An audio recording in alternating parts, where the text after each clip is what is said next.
Payg'ambarimiz sollallohu alayhi vasallamning bu mo'jizaviy bergan xabari haqiqatdan hayotda o'zini isbotini topdi. O'zini musulmonman deb turib, kalima go'yman deb turib, Payg'ambarimiz sollallohu alayhi vasallamning mana sahobalarning davrida mana shu firqalar ajralib chiqishni boshladi. Havorijlar, qadariyalar, murjiyalar. Mana ana shu havorijlar birinchilardan bo'lib chiqqanlari. Ali ibn Abi Talib roziyallohu anhuni qatl qilishdi. Havorijlar kimlar edi? Ali ibn Abi Talib roziyallohu anhuning qo'shinida jang qilgan musulmon yosh yigitlar edi. Qorilar edi. Tunlari ibodatda polvon edi. Jang maydonida shijoatli edi, lekin ilmsiz edi. Tahkim voqeasidan keyin Ali ibn Abi Talibga mana shu Ali ibn Abi Talibning qo'shinidagi odamlar qarshi chiqishdi. Ali ibn Abi Talibni kufrda ayblashdi. Va oqibat borib turib bu ulug' sahobiyni qatl qilishdi. Bu yerda men hammasini atini o'qib berishim mumkin. Ana shu payg'ambarimiz aytgan 72 ta firqani nomma-nom. Qadariya, Murjiya, Havorij, Shia, Mu'tazila, Rofiza, Saboiya, Zaroriya, Jahmiya xulos keragi yo'q hammasini o'qishlaydi. Toki bir malollanmaylik.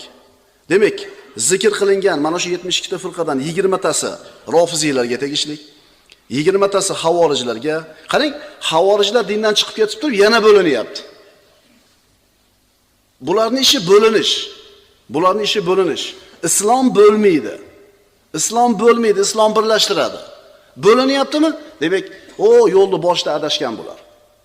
Islom birlashtiradi birodarlar. Yaxshilab bilib olinglar. Abu Bakr Qurayshi, Bilol Habashi, biri Qurayshning sayyidi bo'lgan boy, biri qul bo'lgan.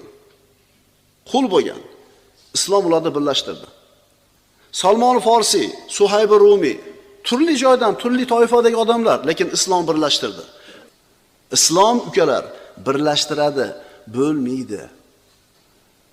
Siz olayotgan ta'limingiz, sizga berilayotgan ilm, shunga o'xshagan narsa sababidan, o'sha palonchi domlada dars olganingizdan keyin boshqalarga nisbatan qalbingizda sovuqlik paydo bo'layotgan bo'lsa, boshqa musulmonlarga nisbatan qandaydir adovat paydo bo'layotgan bo'lsa, sizga islomni o'rgatmayapti ekan. Ko'zingizlarni katta ochinglar ukalar.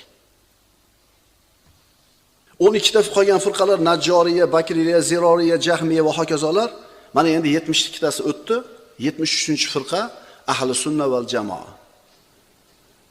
Sunnat yo'lini mahkam tutgan musulmonlarning katta qismi.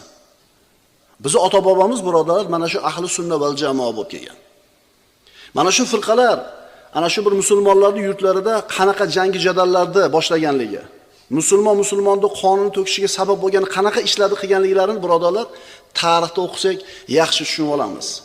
Ikkala taraf ham Allohu akbar degan. Ikkala taraf ham